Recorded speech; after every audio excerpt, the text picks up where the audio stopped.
আপনি দুনিয়াতে যাই করেন, আপনার রিজিকে যত দানা চাল আছে এর একটা দানা বেশি আপনি খেতে পারবেন না।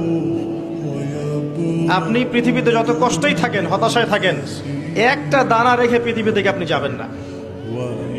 তাই রিজিকের জন্য ঘুষ, সুদ, দুর্নীতি, অন্যের সম্পদ আত্মসাৎ করা, প্রতারণা, সিন্ডিকেট, মাপে কম দেওয়া এগুলো ছেড়ে দেন। আপনার রিজিক আপনার কাছেই আছে, কেউ কেড়ে নিতে পারবে না। মৌত যেমন মানুষকে খোঁজে, রিজিক তেমন মানুষকে খোঁজে।